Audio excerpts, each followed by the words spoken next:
ओम नमः शिवाय दोस्तों, आज से हम इस चैनल पर शिव पुराण के दिव्य अध्यायों और अद्भुत कथाओं का नियमित अध्ययन शुरू करने वाले हैं।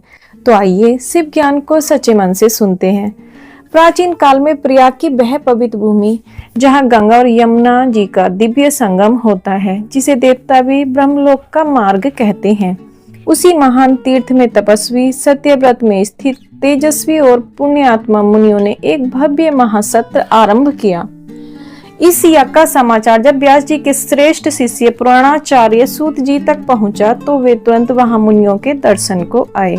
सूत जी को आते देख सभी मुनि अत्यंत प्रसन्न हुए।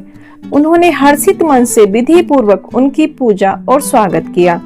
पूजा के पश्चात वे विनय पूर्वक हाथ जोड़कर बोले, हे रोम हर्षण कुमार, आप सर्वज्ञ हैं। व्यास जी के आशीर्वाद से आपने समस्त पुराणों का पूर्ण ज्ञान पाया है। अद्भुत कथाओं के आप सच्चे पात्र हैं। इसलिए आज हम आपसे एक महान रहस्य पूछना चाहते हैं। मुनियों ने आगे कहा, हम शुभ अशुभ भूत भविष्य बहुत सुना है, पर मन तृप्त नहीं होता और अब एक ही प्रश्न है जो हमारे हृदय को बरसों से विचलित कर रहा है। कलयुग का भयानक भविष्य। मुनि बोले, कलयुग आ चुका है और उसके साथ अधर्म, पाप और पतन भी। मनुष्य पुण्य से दूर हो रहे हैं, आचरण भ्रष्ट हो चुका है, लोग पर निंदा में लगे हुए हैं, पराई स्त्रियों की ओर आकर्षित, पर द्रव्य की लालसा से भरे हुए हैं, पर पीड़ा उनका स्वभाव बन गई है। अज्ञान और नास्तिकता ने बुद्धि को ढक लिया है। माता पिता से द्वेष, धन का अहंकार, काम की दास्ता, इन सब ने मनुष्य को पशु बना दिया है। मुनियों ने कहा, ब्राह्मण धर्म खो देंगे, विद्या विक्रय का साधन बन जाएगी, 3 समय की संध्या भुला दी जाएगी, दया और सत्य लुप्त हो जाएंगे, कृषि, व्यापार, शासन, हर स्थान पर धर्म त्याग कर लोग अधर्म में डूब जाएंगे।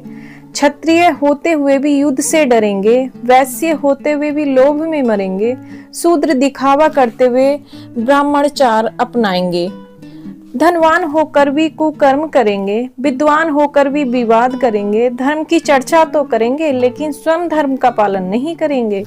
स्त्रियां भी पतन की ओर बढ़ेंगी, पति की अवज्ञा करेंगी, भ्रष्ट आचरण करेंगी, अशुद्ध विचारों से घर परिवार नष्ट होगा, लोग स्वधर्म छोड़ेंगे, बुद्धि नष्ट होगी, रोग बढ़ेंगे, लालच बढ़ेगा और पाप सामान्य बात बन जाएगा। मुनियों का अंतिम प्रश्न। मुनि बोले, हे सूत जी, अगर लोग स्वधर्म छोड़ देंगे, धर्म से दूर हो जाएंगे, अधर्म में डूब जाएंगे, तो उनकी गति क्या होगी, उनका कल्याण कैसे होगा, उनके उद्धार का सरल मार्ग क्या है? वे बोले, हमारा मन इसी चिंता में डूबा है, क्योंकि परोपकार से श्रेष्ठ कोई धर्म नहीं होता। कृपया कर उपाय बताइए जो कलयुग में तुरंत कल्याण दे सके। मुनियों की करुणा याचना सुनकर, उनके शुद्ध हृदय को देखकर सूत जी ने मन ही मन भगवान शंकर का स्मरण किया और गंभीर स्वर में बोले, हे महात्माओं, अब मैं वह रहस्य बताता हूँ जो कलयुग को घोर अंधकार में भी मनुष्य का उद्धार कर सकता है।